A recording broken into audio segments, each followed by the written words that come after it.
أعوذ بالله من شرور أنفسنا ومن سيئات أعمالنا من يهده الله فلا مضل له ومن يضلله فلا هادي له ونشهد أن لا إله إلا الله وأشهد أن محمدًا عبد الله ورسوله أما بعد فقد قال الله تعالى في كلامه المجيد وفي فرقان الحميد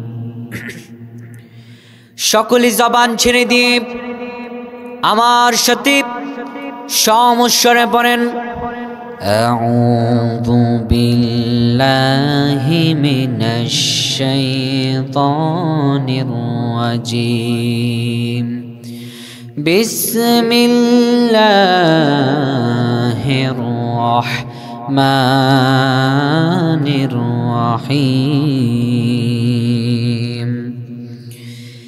إن الله يحب الذين يقاتلون في سبيله صفا كأنهم بنيان مرصوص صدق الله العظيم وصدقه رسوله النبي الكريم إن الله وملائكته يصلون على النبي يا أيها الذين آمنوا صلوا عليه وسلموا تسليما اللهم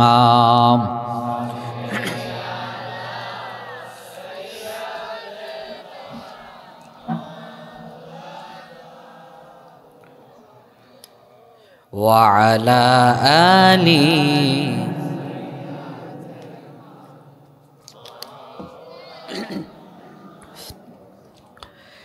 জীবন যদি যায় চলে যায় ঈমান ছাড়া যাবে না ঠিক না জীবন যদি যায় চলে যায় ঈমান ছাড়া যাবে না ঈমান যদি ছাড়ো রে ভাই জাহান্নাম হবে ঠিকানা আল্লাহুম্মা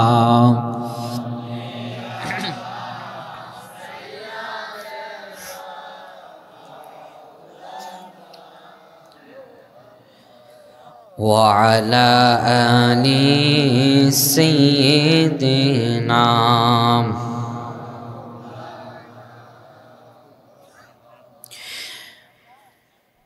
হযরত আবু হুরায়রা রাদিয়াল্লাহু তাআলা থেকে বর্ণিত হাদিস হাদিসের মান সহিহ রাসূলুল্লাহ সাল্লাল্লাহু আলাইহি ওয়াসাল্লাম বলছেন একদিন হযরত মূসা আলাইহিস সালাম তুর পর্বতের উপর দাঁড়িয়ে আছেন আমরা সবাই জানি যে মূসা আলাইহিস সালামের একটা উপনাম আছে কালিমুল্লাহ অর্থাৎ যে আল্লাহর সাথে বেশি কথা বলতেন ঠিক না হযরত মূসা আলাইহিস সালাম একদিন তুর পর্বতের উপর দাঁড়িয়ে আছেন আর আল্লাহ তাআলাকে বলছেন রব্বুল আলামিন আল্লাহ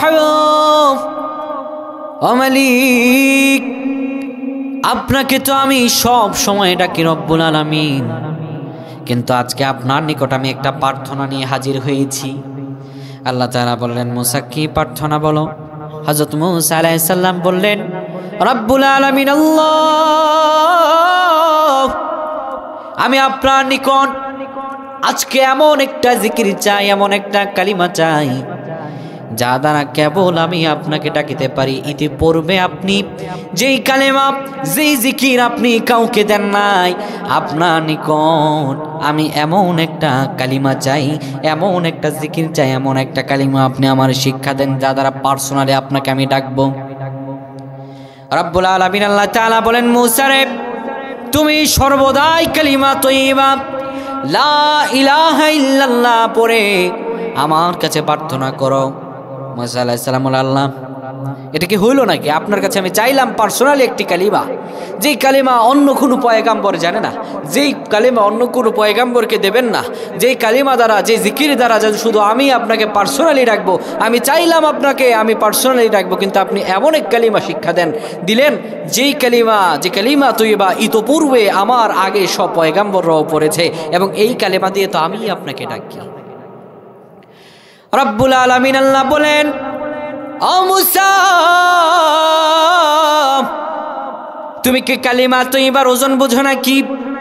শোনো রে মুসা, 7 আসমান 7 জমিন যদি কোনো এক পাল্লায় রাখা যায়, আর অপর পাশের পাল্লায় যদি কালিমা তয়্যিবা লা ইলাহা ইল্লাল্লাহ রাখা যায়, শোনো মুসা, 7 আসমান 7 জমিন থেকে কালিমা তয়্যিবা লা ইলাহা ইল্লাল্লাহর ওজন সবচেয়ে বেশি হবে।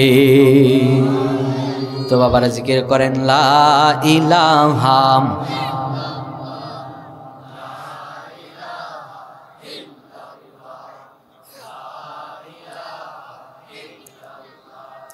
লা ইলাহা হাসবি রব্বি জাল্লাল্লাহু মা ফি কলবি গায়রুল্লাহ, হাসবি রব্বি মা ফি কলবি গায়রুল্লাহ। নূর মুহাম্মদ, নূর মুহাম্মদ সাল্লাল্লাহু লা ইলাহা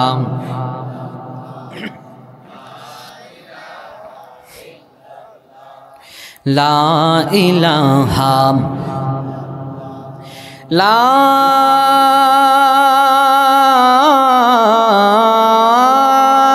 ইলাহা ইল্লাল্লাহু মুহাম্মাদুর রাসূলুল্লাহ সাল্লাল্লাহু আলাইহি ওয়াসাল্লাম। লটিয়া কবরস্থান ও ঈদগাহ এর উন্নয়ন উপলক্ষে আজ 7 ডিসেম্বর আজ 14 ডিসেম্বর রোজ বৃহস্পতিবার, বরকতময় দিন শেষে অন্ধকারের আলো যখন পৃথিবীকে ঢেকে দিয়েছে, জানান দিয়েছে রাত হয়ে গিয়েছে, সেই রাত্রিকালীন সময়ে দুনিয়াবি সকল কার্যক্রম থেকে দূরে থেকে আজকের এই মাহফিলের সম্মানিত প্রধান অতিথি জনাব অ্যাডভোকেট মোহাম্মদ নজরুল ইসলাম, মেয়র হোমনা পৌরসভা, আলহামদুলিল্লাহ মেয়র সাহেব উপস্থিত আছেন। চিল্লাপন আলহামদুলিল্লাহ। মেয়র সাহেবের হায়াতে আল্লাহ তাআলা বরকত দান করুক, আলহামদুলিল্লাহ। মেয়র সাহেবের চেহারা দেখছেন, কত সুন্দর চেহারা, মাথায় আছে টুপি, গালে আছে দাড়ি।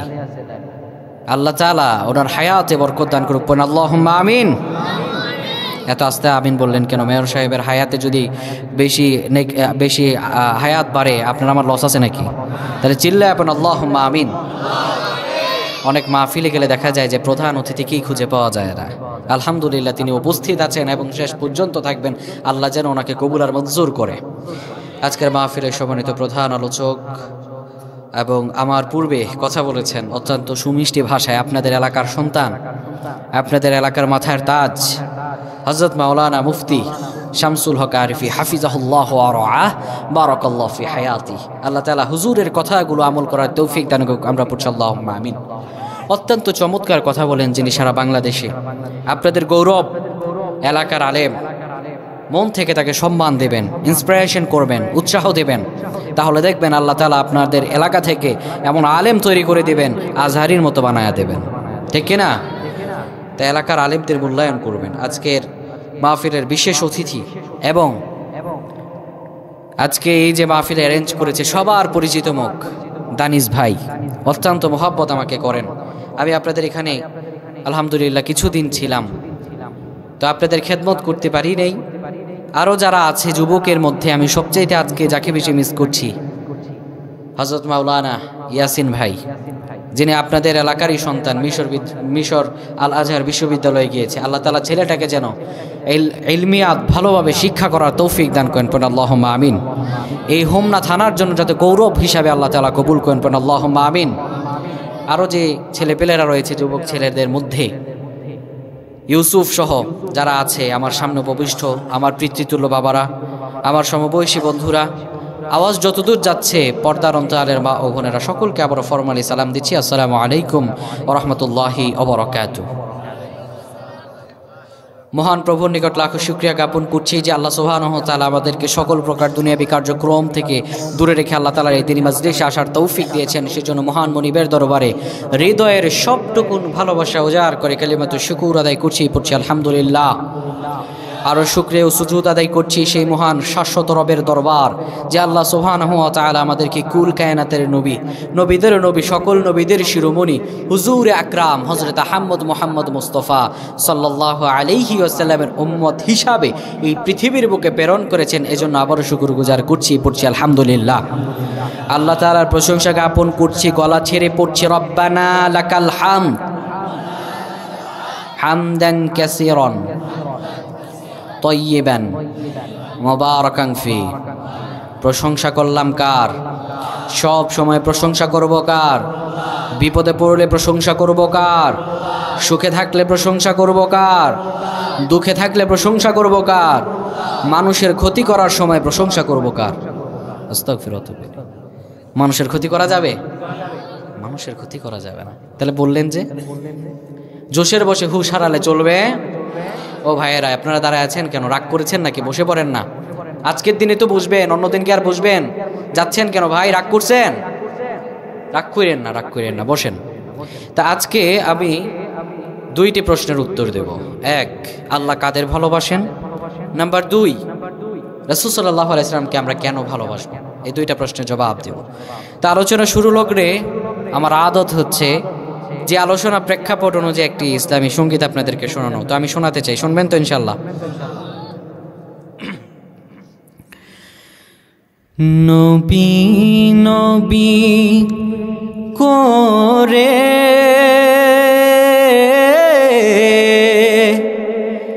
আর কত কাল আমি কাঁদব, নবী নবী করে আর কত কাল আমি কাঁদব, আপন নয়নে কবে জানি, আপন নয়নে কবে জানি নূর নবীকে আমি দেখব। বলেন না বাবা। নবী নবী করে আর কত কাল আমি কাঁদব, নবী নবী করে আর কত কাল আমি কাঁদব। সবাই আছে আমার তবু মনে হয় আমি একা, ততদিন লাগবে একা আমার, যতদিন পাব না নবীর দেখা। সবাই আছে আমার তবু মনে হয় আমি একা, ততদিন লাগবে একা আমার, যতদিন পাবো না নবীর দেখা। নবীকে দেখে মনের সুখে কবে আমি হাসব, নবী নবী করে আর কতকাল আমি কাঁদব, নবী নবী করে আর কতকাল আমি কাঁদব। এই কাঁদনের কবে জানি হবে সমাধি, কেঁদে কেঁদে বুকের মাঝে বইছে যে নদী। এই কাঁদনের কবে জানি হবে সমাধি, কেঁদে কেঁদে বুকের মাঝে বইছে যে নদী। সেই নদী কেঁদে বলে সাগর বানাবো, নবী নবী করে আর কতকাল আমি কাঁদব। আপন নয়নে কবে জানি নূর নবীকে আমি দেখব, নবী নবী করে আর কতকাল আমি কাঁদব। আল্লাহ যেন রাসূলকে স্বপ্নে যোগে দেখার তৌফিক দান করেন, প্রাণ আল্লাহুম্মা আমিন। আমি আপনাদের সামনে পবিত্র কোরআনুল কারীমের 61 নম্বর সূরা 28 নম্বর পারায় অবস্থিত সূরাতুল আস-সাফের 4 নম্বর আয়াত তেলাওয়াত করেছি। এর ভিত্তিতে যেন কথা বলতে পারি, আল্লাহ যেন সেই তৌফিক দান করেন, প্রাণ আল্লাহুম্মা আমিন। আল্লাহ সুবহানাহু ওয়া তাআলা অত্র আয়াতের মধ্যে খুব সুনিপুণভাবে, খুব চমকপ্রদভাবে আল্লাহ কাদের ভালোবাসেন সেই সম্পর্কে বলছেন। পৃথিবীতে আমরা ভালোবাসি, ভালোবাসা আমাদের জীবনে, এটা আমাদের জীবনে খুব ইম্পর্ট্যান্ট। আমাদের জীবনের মধ্যে ভালোবাসা সবচাইতে গুরুত্বপূর্ণ একটি বিষয় বহন করে। তো আল্লাহ তাআলা জানিয়ে দিচ্ছেন আল্লাহ কাদের ভালোবাসেন। আল্লাহ তাআলা বলেন, ইন্নাল্লাহা ইউহিব্বুল্লাযীনা ইউকাতিলুনা ফী সাবিলিহি সাফফান কাআন্নাহুম বুনয়ানুম মারসুস। আল্লাহু আকবার। আল্লাহ তাআলা বলেন, ইন্নাল্লাহা ইউহিব্বু, নিশ্চয় আল্লাহ তাআলা ভালোবাসেন। আল্লাহ তাআলা শুধু যদি বলেন আল্লাহ তাআলা ভালোবাসেন এতই হয়ে যায়, কিন্তু না না, আল্লাহ তাআলা এই আয়াতের প্রথমেই আল্লাহর ভালোবাসাকে গুরুত্ব বোঝানোর জন্য রব্বুল আলামিন এখানে বললেন ইন্নাল্লাহ, নিশ্চয় আল্লাহ ইউহিব্বু ভালোবাসেন, ইউকাতিলুনা ফি সাবিলিহি সাফফান কাআন্নাহুম বুনয়ানুম মারসুস। নিশ্চয় আল্লাহ তাদের ভালোবাসেন যারা ইউকাতিলুনা ফি সাবিলি, আল্লাহর রাস্তায় সংগ্রাম করে। কেমন ভাবে সংগ্রাম করে? আল্লাহ তাআলা বলেন ফি সাবিলিহি সাফফান কাআন্নাহুম বুনয়ানুম মারসুস। আল্লাহর রাস্তায় যারা সীসা ডালা প্রাচীরের মতো আল্লাহর রাস্তায় সংগ্রাম করে, আল্লাহ তাআলা জানিয়ে দেন নিশ্চয়ই আল্লাহ রব্বুল আলামিন তাদের ভালোবাসেন। সুবহানাল্লাহ। ও ভাই, পৃথিবীতে ভালোবাসাই সব। এই ভালোবাসার কারণেই তো আমরা দেখেছি যখন বাংলাদেশের বিভিন্ন অঞ্চলে বন্যা হয়, এই বন্যা হওয়ার সময় আমরা দেখেছি বাবা পানির নিচে ডুবে আছে, কিন্তু সন্তানকে এক হাত দিয়ে উপর করে রেখেছে। এই ভালোবাসার কারণেই তো দেশ থেকে মানুষ বিদেশে যায়। এই ভালোবাসার কারণেই তো বাবা সন্তানকে ভালোবেসে নিজের জন্য নতুন জামা বানায় না, সন্তানের জন্য নতুন জামা বানায় দেয়। কিসের জন্য? কিসের জন্য? শুধু তো ভালোবাসে তাই। আবারও আছে এ ভালোবাসার কারণে স্বামী স্ত্রী এত ভালোবাসার দরুন, এত মহাব্বত তাদের, স্বামী স্ত্রী ভালোবাসার কারণে এমনও আছে ভালোবাসার ঠেলাঠেলিতে মা বাবারে পর্যন্ত স্ত্রীর ভালোবাসার কারণে মা বাপরে জুদা করে দেয়। আছে না নাই? লটিয়াতে নাই? আছে। ভালোবাসা বড় জীবনের গুরুত্বপূর্ণ বিষয়। তো আল্লাহ তাআলা কাদের ভালোবাসেন? আল্লাহ তাআলার ভালোবাসা কেমন জানা দরকার আছে না নাই? জানবেন কে কে? হাত উঠান। লিল্লাহে তাকবীর, লিল্লাহে তাকবীর। মাহফিল শেষ করে যাব না। হাত না বলেন কেন? হাত উঠান। মাহফিল শেষ না করে যাব না, ওয়াদা করেছেন? যদি যান হাত নামান। যদি যান, এক দুই বলে যাওয়া যাবে, যদি মিথ্যা কথা বলে যান তাহলে এমন বদদোয়া দিব, একবার যে ছুটবে আর কিন্তু থামবে না। সাবধান। তো আল্লাহ তাআলা এইখানে বলছেন আল্লাহ তাদের ভালোবাসেন যারা সীসা ঢালা প্রাচীরের মতো আল্লাহর রাস্তায় সংগ্রাম করে। এবার আল্লাহ রাব্বুল আলামিন আমাদের কি তার ভালোবাসা সুস্পষ্ট রূপে আমাদের কি জানানোর জন্য রব্বুল আলামিন আমাদের কি সূরাতুল আল ইমরানের 31 নম্বর আয়াতে আল্লাহ তাআলা বিষয়টা স্পষ্ট করছেন।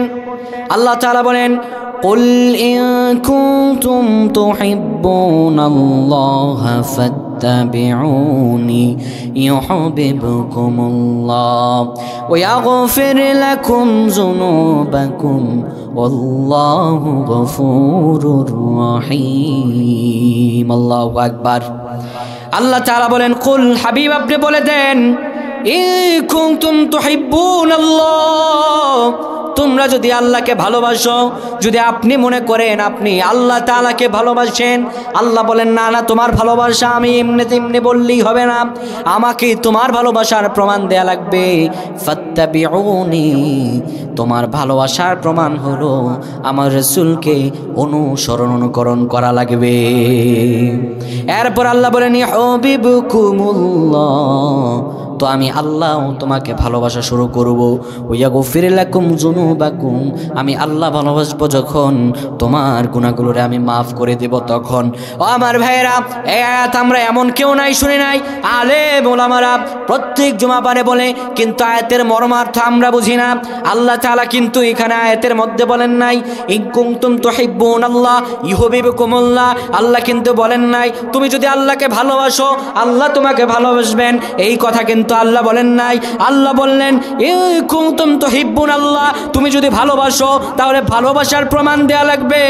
এই দুনিয়াতে ভালোবাসলে আপনার ভালোবাসার প্রমাণ দেয়া লাগে। স্বামী যদি বিদেশে থাকে, স্ত্রীর ভালোবাসার প্রমাণ দিতে হলে বিদেশ থেকে আসার সময় স্বর্ণ গয়না নিয়ে আসা লাগে। মা যদি সন্তানকে ভালোবাসে, মা সন্তানের জন্য জীবনটা বিলিয়ে দেয়। সন্তান যদি মাকে ভালোবাসে, মাকে বাবাকে করতে ধরতে হয়, মাকে বাবা মাকে সেবা যত্ন করে ভালোবাসার প্রকাশ দিতে হয়। তাহলে আমার রব আল্লাহকে ভালোবাসলে কি সেটার কোনো প্রমাণ দেয়া লাগবে না নাকি? তো আল্লাহর কাছে আপনি ভালোবাসার প্রমাণ দিবেন কিভাবে? আল্লাহ বলেন ফাত্তাবিউনি, তোমার ভালোবাসার প্রমাণ হলো আমার রাসূলকে তোমার অনুসরণ করা লাগবে। আপনি এবার রাসূলুল্লাহকে অনুকরণ না করে যতই বলেন আল্লাহ তোমাকে ভালোবাসি, আমার আল্লাহ আপনার ভালোবাসা গ্রহণ করবেনই না, করবেনই না আপনার ভালোবাসা গ্রহণ। আয়াত তো তাই বলে। আল্লাহ বলেন আমি ভালোবাসবো না ততক্ষণ, আমার রাসূলকে অনুসরণ করবি না যতক্ষণ। আপনি এবার বললেন না আল্লাহ আমরা আপনার নিকট সাসপেন্ড হয়ে আমি আপনার নিকট আমরা একতাবদ্ধ হলাম, আপনার নিকট আমরা শপথ গ্রহণ করলাম আপনার রাসূলকে আমরা অনুকরণ করব। এরপরে আল্লাহ বললেন ইউহিব্বুকুমুল্লাহ, আমার রাসূলকে তুমি ভালোবাসতে থাকবা যতক্ষণ থেকে আমি আল্লাহ ঠিক তখন থেকেই তোমাকে ভালোবাসা শুরু করব। সুবহানাল্লাহ। এবার আসেন আয়াতের মধ্যে আল্লাহর সঙ্গে একটু কথা বলে নেই। আল্লাহ তাআলা বললেন তুমি যদি আমাকে ভালোবাসো, আমি এমনি ভালোবাসা গ্রহণ করি না, তোমার ভালোবাসার প্রমাণ দেয়া লাগে। ভালোবাসার প্রমাণ কি? ভালোবাসার প্রমাণ হলো তাই আমার রাসূলকে অনুসরণ করবা। এবার আমরা তো বললাম আল্লাহ ঠিক আছে, ফাত্তাবিউনি, আপনার কথা মতো আপনার রাসূলকে অনুসরণ করলাম। এবার আল্লাহ বললেন ইউহিব্বুকুমুল্লাহ, আমি আল্লাহ তোমাকেও ভালোবাসা শুরু করব। এবার আমরা তো স্বাভাবিকভাবে আল্লাহকে প্রশ্ন করতেই পারি, আল্লাহ ঠিক আছে আপনাকে ভালোবাসলে ভালোবাসার প্রমাণ দেয়া লাগলো, আপনার হাবিবকে অনুসরণ করে। এবার আপনি যে জানালেন ইউহিব্বুকুমুল্লাহ, আপনি আমাদের ভালোবাসেন, তাহলে আল্লাহ আপনার ভালোবাসার প্রমাণ কি? আমরা প্রশ্ন করতে পারি না? আল্লাহু আকবার বলবেন না? বান্দার আল্লাহর কথোপকথন বলার জন্য এই আয়াতের এই সূরাতুল আল ইমরানের ৩১ নম্বর আয়াতই যথেষ্ট। আপনি প্রশ্ন করলেন আল্লাহ আপনি ভালোবাসেন, তাহলে আপনার ভালোবাসার প্রমাণ কি? আল্লাহ তাআলা আয়াতের মধ্যে আল্লাহ তাআলার ভালোবাসার প্রমাণ জানিয়ে দিয়েছেন। আল্লাহ বলেন ওয়াগফির লাকুম যুনুবাকুম, বান্দারে আমি আল্লাহ যখন থেকে তোমাকে ভালোবাসা শুরু করব, ওয়াগফির লাকুম যুনুবাকুম, তোমার পাপগুলোরে আমি আল্লাহ তাআলা ধরে ধরে বৃহত্তর থেকে ছোট পাপ সব পাপগুলোরে আমি আল্লাহ তাআলা ধরে ধরে ক্ষমা করে দিব। আল্লাহ যদি ক্ষমা করেন এর চাইতে বড় কিছু আর পাওয়া হতে পারে না। এরপর আল্লাহ তার পরিচয় দিচ্ছেন আল্লাহু গফুরুর রহিম, নিশ্চয়ই আল্লাহ তাআলা ক্ষমাশীল এবং পরম দয়ালু। সুবহানাল্লাহ। আল্লাহ তাআলা তার ভালোবাসার পরিচয় দিচ্ছেন। এই পৃথিবীতে তো আমরা ভালোবাসি, দেখা যায় ভালোবাসার ঠেলাঠেলিতে অনেক সময় দেখা যায় প্রিয়তমা প্রিয়তমকে, স্ত্রী স্বামীকে বলে তোমাকে ছাড়া আমি বাঁচব না। এই কথা বলে কি বলে না ভাই? একটি ঘটনা আপনাদেরকে শোনাই। এই পৃথিবীর ভালোবাসা মিথ্যা, এই পৃথিবীর ভালোবাসা মিথ্যা ছাড়া কিচ্ছু নয়। একটা উদাহরণ আপনাদেরকে বোঝাচ্ছি, তাহলে বুঝবেন ভালো করে। এক বুড়া আর বুড়ি, বৃদ্ধ আর বৃদ্ধা, তাদের কোনো সন্তান নাই। দীর্ঘ 40 থেকে 50 বছর একসাথে সংসার করেছে। হঠাৎ করে বৃদ্ধ লোক অসুস্থ হয়ে গেল, ডাক্তারের কাছে নিয়ে যাওয়া হলো। ডাক্তার পরীক্ষা নিরীক্ষা করে বলে মা এ আর বাঁচবে না, একেবারে নিয়ে যান, যা খেতে চায় তা খাওয়ান, ভালো মন্দ খাওয়াইয়া দেন, এ আর টিকবে না। এবার বুড়াকে বাড়ি নিয়ে এসেছে। বুড়া মুমূর্ষু অবস্থায় শুয়ে আছে। বুড়ি বুড়ার পাশে বসে বসে বলে ও প্রাণের স্বামী, তুমি আমার নিকট সবচেয়ে বেশি দামি, তোমারে মরণ কেন আসলো? আজরাইল তোমারে দেখলো, আজরাইলকে আমারে দেখলো না। আমরা কি আবেগবশত এই কথা বলে ফেলি না? বিশেষ করে মা বোনেরা দেখবেন অনেক সময় আমি দেখেছি আমাদের গ্রাম অঞ্চলে অনেক সময় মানুষ মারা গেলে তারা বিলাপ করতে থাকে। জানেন, বিলাপ করে কান্না করা কবিরা গুনাহ। বিলাপ করে কান্না করা কবিরা গুনাহ। একটা মানুষ মারা গিয়েছে, আপনি বলেন খোদা তুমি তারই দেখলা, আমারে দেখলা না, এই কথা বলা শিরক। এই কথা বলা শিরক। আপনার গোটা জীবনের ইবাদত বরবাদ হয়ে যাবে সামান্য এইটুকু কথায়। বুড়ি বুড়ার পাশে বসে বসে বলতেছে আরে আজরাইল তোমারে দেখলো, আমারে দেখলো না। ওগো প্রাণের স্বামী, তোমার মরণ না হয়ে যদি আমার মরণ হতো, প্রেমবশত ভালোবাসাবশত স্বামী স্ত্রী প্রেমিক প্রেমিকা বলে ফেলে তোমার জন্য আমি মরতে পারি, তোমার জন্য আমি দিতে পারি জান, এই কথা বলে না? কথা বলেন না কেন? বলে না? এই কথা বলা শিরক। আয়াতের একদম ভিন্ন কথা। কোরআনুল কারীমে সূরাতুল আল আনামে আপনি যখন কুরবানি আসে তখন আপনি পড়েন কি পড়েন? ইন্না সলাতি ওয়া নুসুকি ওয়া মাহইয়ায়া ওয়া মামাতি লিল্লাহি রাব্বিল আলামিন। আল্লাহু আকবার। আপনি না পড়েন ইন্না সলাতি, নিশ্চয় আল্লাহ আমার নামাজ, ও সলাতি ইন্না সলাতি ওয়া নুসুকি, নিশ্চয় আমার নামাজ, আমার কুরবানি, ও মাহইয়ায়া ওয়া মামাত, আমার জীবন আমার মরণ, লিল্লাহি রাব্বিল আলামিন, সব কিছু আল্লাহ আপনার জন্য।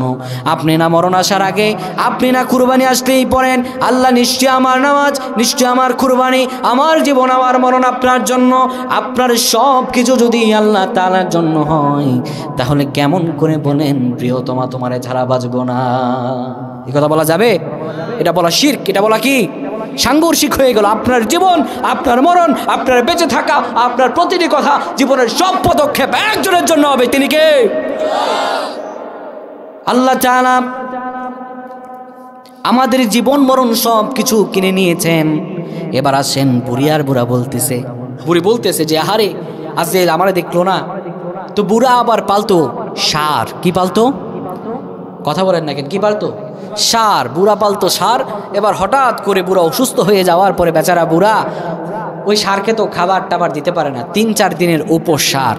কিন্তু ষাঁড় অবলা প্রাণী হলেও তো বুঝে যে তাকে ওই যে মটকা চেনেন, মটকা যেখানে ভুসি দেওয়া হয়, ওই ভুসি, ওই মটকা থেকে যে ভুসি এনে তাকে গুলায় খাওয়া হয়, এটা অবলা প্রাণী হলো সেও তো চিনে।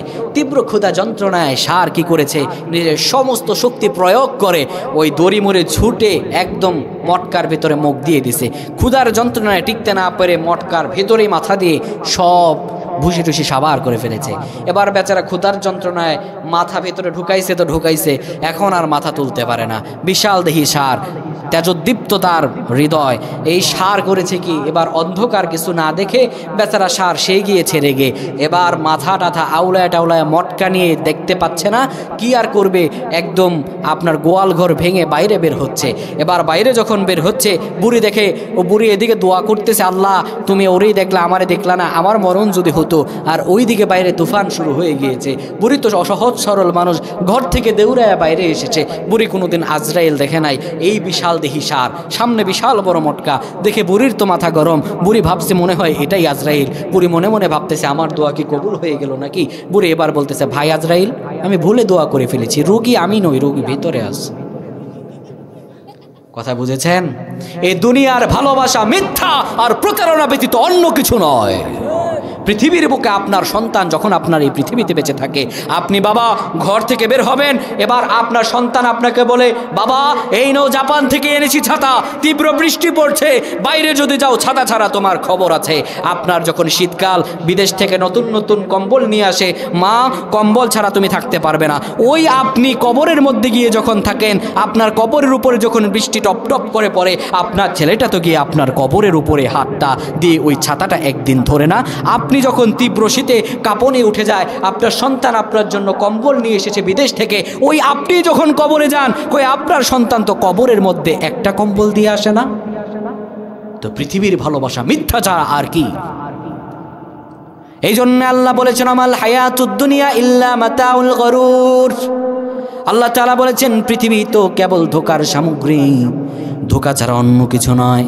এবার বুঝে থাকলে বলেন, মানুষের ভালোবাসা যেমন মিথ্যা, আমার রবের ভালোবাসা কি তেমন মিথ্যা নাকি? আমার রবের ভালোবাসা তো মিথ্যা নয়। আল্লাহ তাআলা আমাদেরকে জানিয়ে দেন, বান্দারে আমি তো তোমারে ভুলি নাই। এই পৃথিবীতে আসার পরে তুমি যেমন আমারে ভুলে যাও, কিন্তু একবার কি নিজের দিকে কল্পনা করো না, তোমার আমি কেমনে বানালাম। তুমি যখন তোমার কোনো অস্তিত্ব ছিল না, তখনও আমি আল্লাহ তোমারে রহম করেছি। আল্লাহ তাআলা বলেন, হাল আতা আলাল ইনসানি হিনুম মিনাদ দাহরি লাম ইয়াকুন শাইআম মাযকুরা। আল্লাহ তাআলা বলেন, হে মানুষ, তোমার কি এমন কোনো সময় ছিল না, এমন কোনো কাল ছিল না যখন তোমারে কেউ চিনত না, কেউ তোমারে বুঝতো না, কেউ তোমারে ডাক দিত না, তোমার নাম ছিল না, তোমার কোনো পরিচয় ছিল না।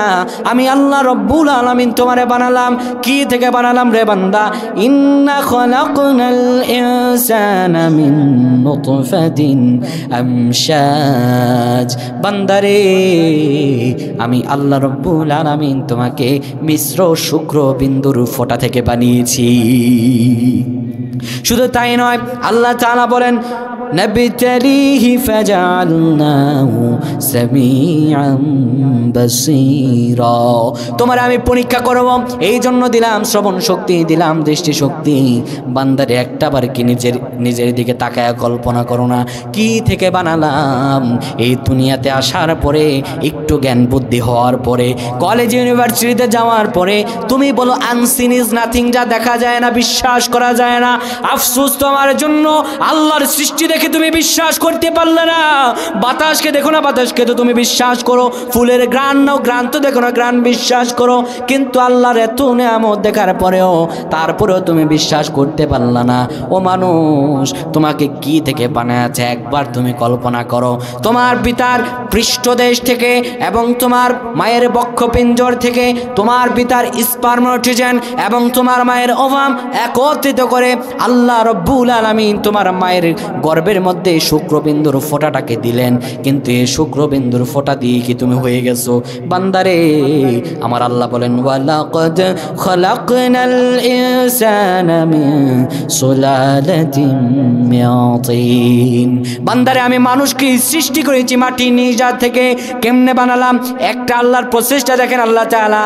এই প্রসেসের কথা সূরাতুল মুমিনুন 23 নম্বর সূরার 13 নম্বর আয়াতে আল্লাহ তাআলা বলছেন, শোনো আমি কেমনে তোমারে বানায়াছি। সুম্মা জাআলনাহু নুতফাতান ফি করারিম মাকিন। এই মাটির নির্যাসকে আমি আল্লাহ তাআলা শুক্রবিন্দুতে রূপান্তরিত করে এক সংরক্ষিত আকারে সংস্থাপন করেছি। সুবহানাল্লাহ। এরপরে কেমনে বানালাম রে বান্দা, শোনো। সুম্মা খালাকনান নুতফাতা আলাকা ফাখালাকনাল আলাকাতা মুদগা।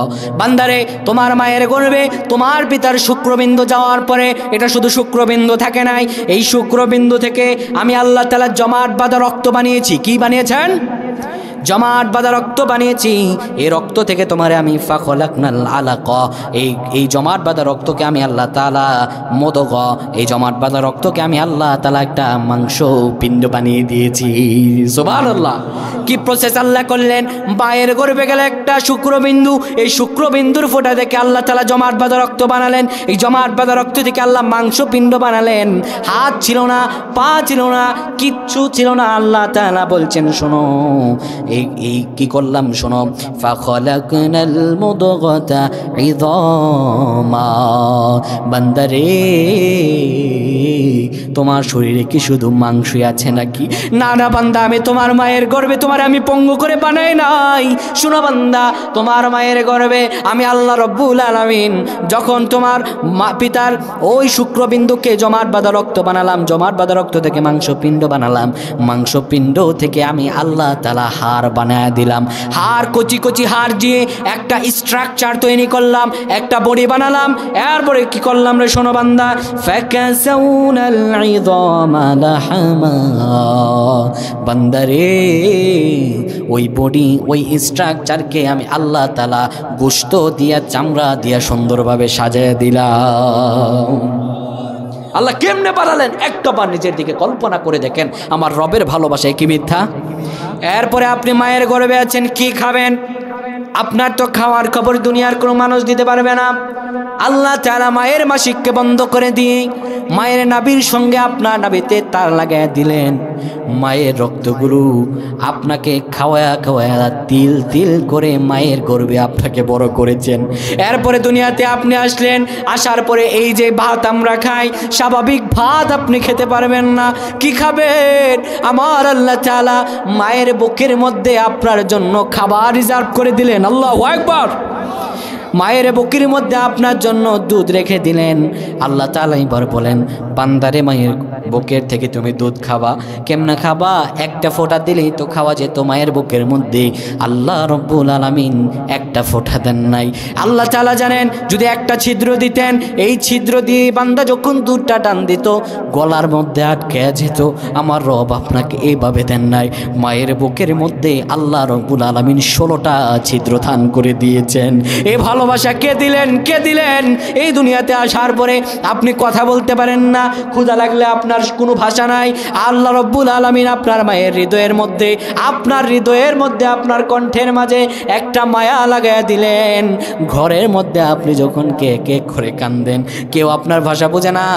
মা যতই কাজ করুক না কেন, সব কাজগুলো ফালাইয়া দিয়ে এসে আপনাকে আপনার মুখের মধ্যে দুধটা দেয়। এই ভালোবাসা কে দিলেন? কে দিলেন? আমার রব ছাড়া এই ভালোবাসা দেওয়ার তো কারো কোনো ক্ষমতা নেই। আছে? আল্লাহ তাআলা বলেন, বান্দা, আমি আল্লাহ তোমাকে ভালোবাসবো তখন যখন তোমরা আমার রাস্তায় সংগ্রাম করবে সীসা ঢালা প্রাচীরের মতো। এবার আমরা প্রথমে জেনে নিলাম যে আল্লাহ কাদের ভালোবাসেন, ঠিক কিনা? এবার আমরা সেকেন্ড যে বিষয়টা জানবো সেটি হচ্ছে আমরা রাসূলুল্লাহ সাল্লাল্লাহু আলাইহি ওয়াসাল্লামকে কেন ভালোবাসবো, জানা দরকার আছে না নাই?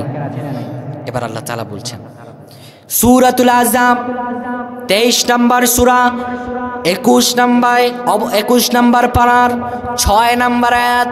আল্লাহ তাআলা বলেন, আন-নাবিয়্যু আওলা বিল মুমিনিনা মিন আনফুসিহিম ওয়া আজওয়াজুহু উম্মাহাতুহুম। আল্লাহু আকবার। আল্লাহ তাআলা বলেন একজন ইমানদারের নিকট সবচাইতে প্রিয় হবে, কতটুকু প্রিয় হবে? মিন আনফুসিহিম, তার নিজের থেকে, ওয়া আজওয়াজুহু, তার সন্তান থেকে, স্ত্রী থেকে, উম্মাহাতুহুম, পৃথিবীর বুকে যত মানুষ আছে না কেন সব মানুষগুলো থেকে আমার রাসূলুল্লাহ একজন ইমানদারের নিকট প্রিয় হবে। সুবহানাল্লাহ। কেন প্রিয় হবেন? কেন প্রিয় হবেন? রাসূলুল্লাহ সাল্লাল্লাহু আলাইহি সাল্লাম সহিহ বুখারীর 15 নম্বর হাদিস, হাদিসের মান সহিহ, নবীজি আমার বলেন লা ইউমিনু আহাদুকুম, তোমরা কেউ মুমিন নাও, তোমরা কেউ ইমানদার নাও, হাত্তা, ততক্ষণ, যতক্ষণ না আকুনা হাব্বা ইলাইহি মিন ওয়ালিদিহি ওয়া ওয়ালাদিহি ওয়ান নাসি আজমাইন, যতক্ষণ না তুমি তোমার নিজের থেকে, তুমি তোমার পিতামাতা থেকে, স্ত্রী পরিজন সব মানুষ থেকে আমি রাসূলুল্লাহকে বেশি ভালো না বাসবা, ততক্ষণ পর্যন্ত তুমি নিজেকে ইমানদার দাবি করতে পারবা না। কে বলেছেন? রাসূলুল্লাহ বলেছেন। সহিহ বুখারীর 15 নম্বর হাদিস। আপনি একটি ঘটনা বললে বুঝতে পারবেন। রাসূল সাল্লাল্লাহু আলাইহি সাল্লাম বসা আছেন। হযরত ওমর রাদিয়াল্লাহু তাআলা আনহু আল্লাহ রাসূলের দরবার আসলেন। এসে বললেন ইয়া রাসূলুল্লাহ ওয়া ইয়া হাবিবাল্লাহ, আপনাকে আমি ভালোবাসি, কিন্তু ইয়া রাসূলুল্লাহ ভালোবাসার পরিমাপটা শুনেন। আপনাকে আমি ভালোবাসি আমার স্ত্রীর চাইতে বেশি, আমার সন্তানের চাইতে বেশি, আমার পরিবার পরিজন সবার চাইতে বেশি বেশি, কিন্তু ইয়া রাসূলুল্লাহ আমার নিজের থেকে আপনাকে বেশি ভালোবাসি না। রাসূলুল্লাহ সাল্লাল্লাহু আলাইহি সাল্লাম বললেন ইয়া ওমর, তুমি এখনো ইমানদার হতে পারো নাই। রাসূলুল্লাহ বললেন শোনো ওমর, যতক্ষণ না পর্যন্ত আমি রাসূলুল্লাহকে তোমার জীবনের সব কাজের সর্বপ্রধান হিসাবে গ্রহণ না করবা, তোমার জীবনের সব ভালোবাসার প্রধান হিসাবে গ্রহণ না করবা, ততক্ষণ পর্যন্ত তুমি ইমানদার হতে পারবা না রে ওমর। হযরত ওমর রাদিয়াল্লাহু তাআলা বললেন ইয়া রাসূলুল্লাহ ওয়া ইয়া হাবিবাল্লাহ, আমি এখন থেকে সাক্ষ্য দিলাম, আমি ওমর এখন থেকে আপনাকে আমার জীবনের চাইতেও বেশি ভালোবাসি। রাসূলুল্লাহ বললেন ওমর, আমিও বললাম তুমি এখন ইমানদার হতে পেরেছো। সুবহানাল্লাহ। তো রাসূলুল্লাহ সাল্লাল্লাহু আলাইহি ওয়াসাল্লামকে যতক্ষণ না আপনি জীবনের সব আদর্শের প্রধান নায়ক হিসাবে গ্রহণ করবেন, ততক্ষণ পর্যন্ত আপনি পরিপূর্ণ ইমানদার হতে পারবেন। কেন রাসূলুল্লাহকে ভালোবাসবো? রাসূলুল্লাহ সাল্লাল্লাহু আলাইহি ওয়াসাল্লাম তার কথা বলছেন। আমরা রাসূলুল্লাহর শানে কয়েকটি হাদিস শুনলেই বুঝতে পারবো কেন আমাদের ভালোবাসা প্রয়োজন। রাসূলুল্লাহ সাল্লাল্লাহু আলাইহি ওয়াসাল্লাম বলছেন আনা সাইয়্যিদুন নাস ইয়াউমাল কিয়ামাহ, আমি রাসূলুল্লাহ কিয়ামতের ময়দানে সব মানুষের নেতা হব। আল্লাহু আকবার। আনা সাইয়্যিদুন নাস ইয়াউমাল কিয়ামাহ, রাহুল মুসলিম, মুসলিম শরীফের হাদিস, হাদিসের মান সহিহ। নবীজি আমার বলেন কিয়ামতের ময়দানে যখন কোনো মানুষের কোনো প্রতিপত্তি থাকবে না, কোনো রাসূলের কোনো নবীর যখন কোনো প্রতিপত্তি থাকবে না, আমি রাসূলুল্লাহ ওই কিয়ামতের ময়দানে সব মানুষের নেতা হিসাবে ভূষিত হয়ে যাব। এবার আসেন আরেকটি বিস্তারিত হাদিস জানি। আন ইবনে আব্বাস রাদিয়াল্লাহু তাআলা আনহু আন্নাহু قال, হযরত ইবনে আব্বাস রাদিয়াল্লাহু তাআলা আনহু হাদিসটি বর্ণনা করেছেন। قال جلس الناس من اصحاب رسول الله صلى الله عليه وسلم, অর্থাৎ রাসূলুল্লাহ সাল্লাল্লাহু আলাইহি সাল্লাম একদিন একটি মজলিস তিনি সাহাবায়ে কেরামদের নসিহা করছেন। এই যে আমরা এখানে যেভাবে নসিহা করছি, ঠিক রাসূলুল্লাহ সাহাবীদের নিয়ে বসে আছেন, এভাবে নসিহা করছেন। নসিহার শেষ পর্যায়ে জালাসান নাস, কিছু মানুষ, কিছু সাহাবী রাসূল সাল্লাল্লাহু আলাইহি সাল্লামের পাশ থেকে সরে গিয়ে তারা একটি মানে আপনার হচ্ছে যেভাবে চাইজ চলে বসে মানুষ ঘুরুন্ডি একটা গোল আকারে বসে, ঠিক তারা সেইভাবে বসে গেল। এবার বসে বসে রাসূল সাল্লাল্লাহু আলাইহি সাল্লামের আসহাবী রাসূলুল্লাহ সাল্লাল্লাহু আলাইহি সাল্লাম ফাখরাজা, তারা একজন আরেকজন বসে বসে কথোপকথন করতে লাগলো।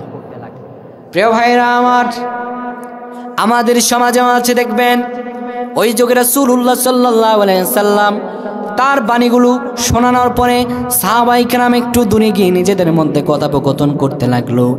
এই যে মজলিস শেষে নিজে কথোপকথন করেছে এমনভাবে উদাহরণ দিলে বুঝবেন আমাদের সমাজে কিছু মানুষ আছে মসজিদে নামাজ পড়ার পরে চায় স্টুলে বসে একজন আর একজন গোল গোল হয়ে যেভাবে বলে, এই সাহাবায়ে কেরামরা ফাখরাজ রাসূল সাল্লাল্লাহু আলাইহি সাল্লামের সেই সমাবেশ শেষ হওয়ার পরে হাত্তা ইযা দানা মিনহুম সামিউহুম ইয়াতাযাক্কারুন, তাদের মধ্যে তারা পরস্পর কানাকানি করতে লাগলো, অর্থাৎ রাসূলুল্লাহর কাছ থেকে একটু দূরে গিয়ে তারা পরস্পর কথা বলতে লাগলো। অর্থাৎ আমাদের সমাজেও আছে নামাজ পড়ার পরে চা স্টলে গিয়ে যেমনি করে মানুষ ইমাম সাহেবের বদনাম বলে, আছে না? নাই, লটিয়ায় নাই, এমন বহু পাওয়া যায়। তো এই সাহাবায়ে কেরামরা একজন আর একজন পরস্পর কানাকানি করতে লাগলো। এবার তাদের মধ্যে বলতে লাগলো, ক্বালা বা'দুহুম ইন্নাল্লাহা ইত্তাখাযা ইব্রাহিমা খলিলা, তারা বলতে লাগলো আমরা তো আল্লাহর রাসূলের মুরিদ, আমরা তো মুহাম্মদ আমিনের মুরিদ, মুহাম্মদ সাল্লাল্লাহু আলাইহি সাল্লামের মুরিদ, আমরা তো ওনার সাহাবায়ে কেরাম, আমরা তো ওনার হাতে বায়াত গ্রহণ করেছি। কিন্তু শোনো, আমি এমন একজন পয়গাম্বরের নাম জানি। কোন সে পয়গাম্বর? ইন্নাল্লাহা ইত্তাখাযা ইব্রাহিমা খলিলা, আমি এমন একজন পয়গাম্বরের কথা জানি যার নাম হলো হযরত ইব্রাহিম আলাইহিস সালাম, যাকে আল্লাহ রাব্বুল আলামিন পবিত্র বন্ধুত্ব দান করেছেন। আল্লাহু আকবার। এবার আরেকজন সাহাবী বলল, আমি কি তোমার থেকে কম যাই নাকি? ওয়াকালা আখিরু মূসা কাল্লামাহু তাকলিমা, তারা বলল শোনো, ওয়াকালা আখিরু মূসা কাল্লামাহু তাকলিমা, আমি আরেকজন পয়গাম্বরের কথা জানি যিনি হযরত মূসা আলাইহিস সালাম, যাকে আল্লাহ রাব্বুল আলামিন পবিত্র বন্ধুত্ব দান করেছেন, যার সাথে আল্লাহ তাআলা বেশি কথা বলতেন। সুবহানাল্লাহ। এবার আরেকজন সাহাবী বলল, তোমরা বলতেছো আমি কি কম জানি নাকি? অর্থাৎ ব্যাপারটা হয়েছে এমন, সাহাবীদের শানে বলা যাবে না এমন উদাহরণ দিয়ে বুঝাই আমাদের সমাজের মধ্যে কিছু কিছু পণ্ডিত আছে, দুইজন চা স্টুলে বসেছে, বসার পরে একজন আরেকজন বলতেছে, শোনো, বাংলাদেশে আগামী বছর এই যে নির্বাচন হবে 7 তারিখে, কে যাবে জানো? আমি জানি, এবার নির্বাচনে আর কেউ যাবে না, জাতীয় পার্টি যাবে। এমন আছে না কিছু, না বুঝে বড় বড় কথা বলে। তো এখন প্রশ্ন করলে তো উত্তর দিতে হয়। আচ্ছা, তোমরা কি জানো এই যে আকাশে বিমান ওড়ে, আমরা তো দেখি যখন রাস্তা দিয়ে বিভিন্ন গাড়ি ঘোড়া যায়, তেল শেষ হয়ে গেলে পরে তারা পেট্রো পাম্প থেকে বিভিন্ন তেল সংগ্রহ করে। আচ্ছা দেখি ওই যে রাস্তা আকাশ পথে বিমান ওড়ে, তো বিমানের যদি এই তেল গ্যাস শেষ হয়ে যায়, বিমান এটা ভরে কোত্থেকে? এবার একজন বলতেছে, উত্তরটা আমারে দিতেই হবে, কথা আমারে বলতে হবে, ওর কাছে তো হার মানা কিছুতেই যাবে না। আমি জানি। কেমনে জানো? বিমানে তেল সব পুরো অনলাইনে। বুঝছেন কথা? আমাদের সমাজে এমন কিছু পাকনা লোক আছে যারা কথা বলতেই হবে, কথার পেটে কথা না বললে তাদের পেটের ভাত হজম হয় না, ঠিক কিনা? চা স্টলে বসে কার ঘরে কার বউটা কেমনে চলে, চা স্টলে বসে কার ছেলে কেমনে কি করে, কার ছেলে কত টাকা পাঠায়, কার ঘরে কি অশান্তি, সব গুজুবি আজুবি গিয়ে অনেকের সংসার পর্যন্ত এই চা স্টলে বসে ভেঙে দেয়, আছে না নাই? আফসোস, আল্লাহ ধ্বংসাত্মক ঘোষণা করেছেন এই ব্যক্তিদের, তাদের কোনো ইবাদত কবুল হবে না।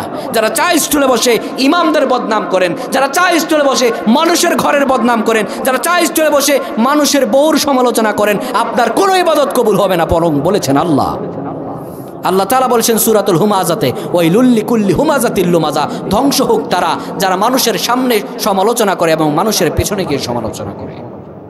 নাউজুবিল্লাহ বলবেন না? কে বলেছেন? পৃথিবীর বুকে একটা মানুষ, এখন তো সিম্পলি আমি এখানে একজনকে তারায়া বললাম আপনি ধ্বংস হয়ে যাবেন, সে আমার সাথে রেগে যাবে না? বাবা, রেগে যাবে না? কেন রেগে যাবে? যে আপনি হুজুর মানুষ এই কথাটা কেমনে কইলেন? তো আল্লাহ তাআলা যে বললেন ওয়াইলুল লিকুল্লি হুমাজাতিল লুমাজা, যারা মানুষের পেছনে সমালোচনা করে এবং সামনে অপমান করে তারা ধ্বংস হোক। আমি একটা কথা বললাম, আপনি এতই অন্তরে ভয় ঢুকে গেল যে হুজুর বলেছে তার মানে আমি ধ্বংস হয়ে যাব। তো আল্লাহ যে বললেন আপনি ধ্বংস হয়ে যাবেন, সেই কথার উত্তর আপনি কিভাবে দিবেন? প্রিয় ভাইরা আমার, তো যখন সাহাবায়ে কেরাম একজন আরেকজন বলতে লাগলো, এবার আরেকজন সাহাবী বলে, শোনো, তোমরা তো বললা হযরত ইব্রাহিম আলাইহিস সালামকে আল্লাহ তাআলা খলিলুল্লাহ দান করেছেন, আল্লাহ বন্ধুত্ব দান করেছেন, মূসা আলাইহিস সালামকে তাকলিমা কথা বলার শক্তি দিয়েছেন, আল্লাহর সঙ্গে কথা বলেছেন। শোনো আমি জানি আরেক পয়গম্বরের নাম, শোনো ওয়াকালা আখরু ফাঈসা কালিমাতুল্লাহ, আমি জানি আরেকজন পয়গম্বরকে আল্লাহ তাআলা পৃথিবীতে সৃষ্টি করেছেন, তার বাবা ছিল না, আল্লাহ তাআলা কালিমাতুল্লাহি ওয়া রূহ, ঈসা আলাইহিস সালাম নামে এক পয়গম্বর ছিলেন যাকে আল্লাহ রব্বুল আলামিন তার পবিত্র হায়াত দিয়ে, পবিত্র রূহ দিয়ে এই পৃথিবীতে তাকে প্রেরণ করেছিলেন। এবার আরেকজন বলল আমি কি কম জানি নাকি? শোনো ওয়াকালা আখরু আদম মুস্তাফাহুল্লাহ, শোনো আমি আরেকজন পয়গম্বরের নাম জানি। এই পৃথিবীতে আল্লাহ রাব্বুল আলামিন যখন কোনো মানুষ পাঠান নাই, সর্বপ্রথম নবী হিসাবে, সর্বপ্রথম মানুষ হিসাবে যাকে প্রেরণ করেছিলেন হযরত আদম আলাইহিস সালামকে, যাকে আল্লাহ রাব্বুল আলামিন পবিত্র বন্ধুত্ব দান করেছিলেন। সুবহানাল্লাহ। এবার রাসূলুল্লাহ সাল্লাল্লাহু আলাইহি সাল্লাম একটু দূরে বসা আছেন, তারা যে এই কথাগুলো বলেছে আমার রাসূলুল্লাহ অদূরে বসে তাদের সব কথাগুলো শুনেছেন। সুবহানাল্লাহ। এবার রাসূলুল্লাহ সাল্লাল্লাহু আলাইহি সাল্লাম তাদের সামনে আসলেন। আল্লাহু আকবার। সাহাবাই কেরাম এতক্ষণ বসে অন্যান্য নবীদের গুণাবলী বলছে, আমার নবীজি সেটা শুনেছেন, নবীজি তাদের সামনে এসেছেন, বুঝে থাকলে বলবেন। এবার কি সাহাবীদের কলিজা সাথে আছে? রাসূলুল্লাহ সাল্লাল্লাহু আলাইহি সাল্লাম এবার তাদেরকে বললেন, ক্বাল লাকাদ সামি'তু কালামাকুম ওয়া আজাবাকুম, আমার সাহাবীরা তোমরা যা বলেছো আমি রাসূলুল্লাহ তা শুনেছি। আল্লাহু আকবার। তোমরা যা বলেছো আমি তা শুনেছি। রাসূলুল্লাহ সাল্লাল্লাহু আলাইহি সাল্লাম এবার বলা শুরু করলেন, শোনো ইন্না ইব্রাহিমা খলিলুল্লাহ ওয়া হুয়া কাযালিক, তোমরা বলেছো ইব্রাহিম আলাইহিস সালামকে আল্লাহ তাআলা পবিত্র বন্ধুত্ব দান করেছেন, ওয়া হুয়া কাযালিক, তা সত্য। আল্লাহু আকবার। এরপরে তোমরা বলেছো মুসা নাজিহুল্লাহ ওয়া হুয়া কাযালিক, তোমরা বলেছো হযরত মুসা আলাইহিস সালামকে আল্লাহ তাআলা পবিত্র কথা বলার শক্তি দিয়েছেন, এটাও সত্য। শোনো তোমরা বলেছো ওয়া ঈসা রূহুল্লাহ, তোমরা বলেছো ঈসা আলাইহিস সালাম আল্লাহর পবিত্র রূহ, ওয়া কালিমাতু ওয়া হুয়া কাযালিক, এটাও সত্য। ওয়া আদম মুস্তাফাহুল্লাহ, আদম আলাইহিস সালামকে আল্লাহ পবিত্র বন্ধুত্ব দান করেছেন, ওয়া হুয়া কাযালিক, এটাও সত্য। কিন্তু শোনো আলা ওয়া না হাবিবুল্লাহ ওয়ালা ফাখর, কিন্তু আমি রাসূলুল্লাহ হলাম আল্লাহর প্রিয় হাবিব, ওয়ালা ফাখর, কিন্তু এটা আমার কোনো ফখর নয়। আল্লাহু আকবার। কেমন আল্লাহ তাআলা তো ইব্রাহিম আলাইহিস সালামকে বন্ধুত্ব দান করেছেন, আবার রাসূলুল্লাহকেও বন্ধুত্ব দান করলেন, কিন্তু পার্থক্য কি? হযরত ইব্রাহিম আলাইহিস সালামকে আল্লাহ দিয়েছেন খলিলুল্লাহ, আল্লাহর এক ধরনের বন্ধুত্ব, যেই বন্ধুত্ব হযরত ইব্রাহিম আলাইহিস সালাম আল্লাহর জন্য পাগল, আর আমার রাসূলকে দিয়েছেন খলিল হাবিবুল্লাহ, এমন বন্ধুত্ব যে হাবিব, যে রাসূলুল্লাহর জন্য স্বয়ং আল্লাহ পাগল। সুবহানাল্লাহ। এরপরে রাসূলুল্লাহ সাল্লাল্লাহু আলাইহি সাল্লাম বলছেন, শোনো ওয়া আনা হামিলু লিওয়াইল হামদি ইয়াউমাল কিয়ামাতি তাহতা আদমু ফামান দুনাহু ওয়ালা ফাখর, কিয়ামতের ময়দান যেদিন শুরু হয়ে যাবে, ওই কিয়ামতের ময়দানে একটা আসন থাকবে যার নাম হলো লিওয়াইল হামদ। ওই লিওয়াইল হামদের বাহক আমি হয়ে যাব। আমার এই বাহকের নিচে, এই লিওয়াইল হামদের নিচে আদমু ফামান দুনা ওয়ালা ফাখর, হযরত আদম আলাইহিস সালাম থেকে শুরু করে 1 লক্ষ পয়গম্বর থেকে সব মানুষগুলো সেই লিওয়াইল হামদের নিচে দাঁড়িয়ে থাকবে কিয়ামতের ময়দানে। আমি রাসূলুল্লাহ সেই কিয়ামতের ময়দানে লিওয়াইল হামদের বাহক হব, ওয়ালা ফাখর, কিন্তু আমি রাসূলুল্লাহর এটা কোনো ফখর নয়। সুবহানাল্লাহ। শুধু কি তাই নাকি?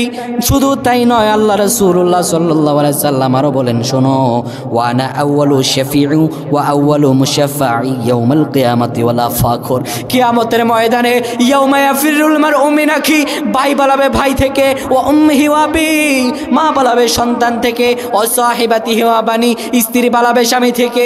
সেদিন কেউ কারো কোনো খোঁজ নেবে না। ওই কিয়ামতের ময়দানে আউয়ালু শাফিউ ইয়াউমাল কিয়ামাতি, কিয়ামতের ময়দানে আমি রাসূলুল্লাহ সবার আগে সুপারিশ করার ক্ষমতা পাবো, আর আমার সুপারিশ আল্লাহ সবার আগে পূরণ করবেন। আমি সুপারিশ চাওয়া মাত্রই আমার আল্লাহ তাআলা সঙ্গে সঙ্গে কবুল করে নেবেন। ওয়ালা ফখর, কিন্তু এটা আমার কোনো ফখর নয়। সুবহানাল্লাহ। কেমন রাসূল আপনি পেলেন, কেমন রাসূল আপনি পেলেন? এরপরে রাসূলুল্লাহ সাল্লাল্লাহু আলাইহি ওয়াসাল্লাম বলেন, ওয়ানা আউয়ালু মাই ইউহাররিকু হালাকাল জান্নাহ জান্নাতি ফায়াফতাহুল্লাহু লি ফায়াদখিলুনিহুম ওয়া মাইয়া ফুকরাউল মুমিনিনা ওয়ালা ফাকর। কিয়ামতের ময়দানে আল্লাহ রাব্বুল আলামিন সবার আগে আমি রাসূলুল্লাহকে ক্ষমতা দিবেন। আমি রাসূলুল্লাহ জান্নাতের দরজার মধ্যে সবার প্রথম হাত রাখবো। আমি রাসূলুল্লাহ যখন জান্নাতের দরজায় হাত রাখবো, এর আগে কোনো পয়গাম্বর জান্নাতের দরজাও দেখতে পাবে না। ওয়ালা ফাখর, কিন্তু এটা আমার কোনো ফখর নয়। সুবহানাল্লাহ। এরপর রাসূলুল্লাহ শুধু তাই বলেন না, আরো রাসূলুল্লাহ বলেন ওই কিয়ামতের ময়দানে ফায়াদখুলুনহুম ওয়া মাইয়া ফুকরাউল মুমিনিন, কিয়ামতের ময়দানে আমি যখন জান্নাতের দরজায় হাত দিব, আমার সঙ্গে থাকবে গরিব মুমিন, সেই আমার সঙ্গে থাকবে গরিব মুমিন। আমি সেই দিন কিয়ামতের ময়দানে জান্নাতের দরজা খুলে আমি যখন জান্নাতের দরজায় যাব, আমার সঙ্গে গরিব মুমিনেরাও আল্লাহর জান্নাতে হাসতে হাসতে ঢুকে যাবে। শুধু তাই নয়, ওয়ানা আকরামুল আউয়ালিনা ওয়াল আখিরিনা আলাল্লাহি ওয়ালা ফাখর। নবীজি আমার বলেন, ও আমার সাহাবীরা শোনো, আমার পূর্বে যত মানুষ এসেছে, যত পয়গাম্বর এসেছে, সব মানুষ থেকে এবং আমার পরবর্তীতেও যারা আসবে, সব মানুষ থেকে আমি রাসূলুল্লাহ অধিক সম্মানের অধিকারী। আমি রাসূলুল্লাহ সবার চেয়ে উত্তম। ওয়ালা ফখর, কিন্তু এটা আমি রাসূলুল্লাহর কোনো ফখর নয়। আল্লাহু আকবার। এমন রাসূল আপনি পেয়েছেন যে রাসূলুল্লাহ কিয়ামতের ময়দানে সবার প্রথমে সুপারিশ করবেন, যে রাসূলুল্লাহ সবার প্রথমে কিয়ামতের ময়দানে আল্লাহ তাআলার কাছে কবুলিয়াতের জন্য উম্মতের জন্য দোয়া করবেন। আল্লাহ তাআলা এই পৃথিবীর বুকে 1 লক্ষ পয়গাম্বর পাঠিয়েছেন। বাবারা উঠবেন না, আমি শেষ করে দিচ্ছি। 1 লক্ষ পয়গাম্বর পাঠিয়েছেন। এই 1 লক্ষ পয়গাম্বরকে আল্লাহ সুবহানাহু ওয়া তাআলা একটা বিশেষ চাওয়া দিয়েছেন। প্রত্যেক নবী ও রাসূলকে একটা বিশেষ চাওয়া দেওয়া হয়। সব পয়গাম্বর এই পৃথিবীতে আসার পরে সব বিশেষ চাওয়াগুলো চেয়ে নিয়েছেন, কিন্তু আমার রাসূলুল্লাহ সেই বিশেষ চাওয়াটা চান নাই। কিয়ামতের ময়দান যেদিন শুরু হয়ে যাবে, আমার রাসূলুল্লাহ সঙ্গে সঙ্গে সিজদায় পড়ে যাবেন। আমার আল্লাহ তাআলা বলবেন, হাবিব আপনি মাথা উঠান, আপনি মাথা ওঠেন, আপনার কি চাওয়ার আছে আপনি চান। রাসূলুল্লাহ মাথা উঠাবেন আর রাসূলুল্লাহ বলবেন, ওয়ালা সাউফা ইউতিকা রাব্বুকা ফাতারদা। আল্লাহ আপনি না বলেছেন আপনি আমার রব, আপনি এমন দেবেন যে আমি খুশি হয়ে যাব। আল্লাহ দুনিয়াতেই থাকতে আমি তো আপনার রাসূল ছিলাম, আমার বিশেষ একটা চাওয়া চাই নাই। আল্লাহ গো, আপনার কাছে আজকে বিশেষ চাওয়াটা চাই, এই কিয়ামতের ময়দানে আমার একজন খাঁটি উম্মতকেও আমি জাহান্নামে যেতে আমি রাসূলুল্লাহ দিব না। এমন রাসূল আপনি কোথায় পাবেন? প্রিয় বন্ধুগণ আমার, তো রাসূলুল্লাহ সাল্লাল্লাহু আলাইহি ওয়াসাল্লাম আমাদেরকে ওসিয়ত করে গিয়েছেন। একটি হাদিস বলছি, রাসূল বলেছেন, কুন আলিমান, পারলে আলেম হও, যদি আলেম না হতে পারো আও মুতাআল্লিমান, আলেমের ছাত্র হও, যদি তা না হতে পারো আও মুহিব্বান, আলেমকে ভালোবাসো। কিন্তু আমাদের সমাজে আলেমকে তো ভালোবাসি না, বরঞ্চ মসজিদের ইমাম সাহেবকে 2 টাকার বেতন দিয়ে 42 টাকার ঠেলা মারে। আছে না নাই? আছে রে ভাই, বহুত আছে। দুঃখের কথা একটা বলি শেষ করে দিচ্ছি, শুনবেন। আমি এই মানে আমার বাবা হচ্ছে মসজিদের ইমাম, বুঝতে পেরেছেন? আমার বাবা মসজিদের ইমাম। আমি সেই ছোট্ট থেকে আমার বাবার সঙ্গে ছিলাম। আমি আল্লাহর কাছে প্রায় সময় দোয়া করতাম, আল্লাহ আপনি আমার কোনোদিন মসজিদের ইমাম বানায়েন না। কেন দোয়া করতাম? কষ্ট থেকে। কি কষ্ট থেকে? ইমাম শব্দের অর্থ হচ্ছে নেতা। সেই নেতার সাথে আমাদের সমাজে চাকরের মতো ব্যবহার করা হয়। বাস্তবিক কথা, ইমামের সঙ্গে চাকরের মতো ব্যবহার করা হয়। আলেমদেরকে এদেশে এই সমাজে বা কোনো জায়গায় বা কোথাও মূল্যায়ন পরিপূর্ণভাবে করা হয় না। কিন্তু আলহামদুলিল্লাহ আপনাদের এখানে আমি যতদিন ছিলাম আপনারা যথেষ্ট আলেমদের ভালোবাসেন, ইমাম সাহেবদের ভালোবাসেন আমি দেখেছি। কিন্তু অনেক সমাজে দেখেছি আলেমদের সাথে খুব বাজে ব্যবহার করে। কিন্তু আফসোসের সহিত বলতে হয়, আলেমদের আপনারা ভালোবাসেন, কিন্তু একটার কষ্ট নিয়ে বলতে হয়, যখন পেঁয়াজের কেজি 30 টাকা থাকে তখনও আলেমের বেতন যেমন থাকে, পেঁয়াজের কেজি যখন 300 টাকা থাকে তখনও আলেমের বেতন তেমনই থাকে। এই বাংলাদেশে সব কিছু ক্ষেত্রে টাকা বাড়লেও কিন্তু আলেমদের বেতনটা বাড়ে না। আফসোস, আল্লাহ আমাদের বুঝার তৌফিক দান করুন, পড়ি আল্লাহুম্মা আমিন। কিন্তু রাসূল বলেছেন আও মুহিব্বান, আলেমরে ভালোবাসো, আলেমরে ভালোবাসো। যদি না ভালোবাসতে পারো, ভালোবেসে যদি কথাও না বলতে পারো, হালাক, তুমি ধ্বংস হয়ে যাবে। কে বলেছেন? রাসূলুল্লাহ সাল্লাল্লাহু আলাইহি ওয়াসাল্লাম বলেছেন। যদি না পড়ো, আল উলামা ওয়ারাসাতুল আম্বিয়া, রাসূলুল্লাহ সাল্লাল্লাহু আলাইহি ওয়াসাল্লাম বলেন আলেম ওলামারা হলো আমি নবীজির ওয়ারিস। কেউ যদি আলেমরে ভালোবাসে, সেজন্য আমি রাসূলুল্লাহকে ভালোবাসলাম। সুবহানাল্লাহ।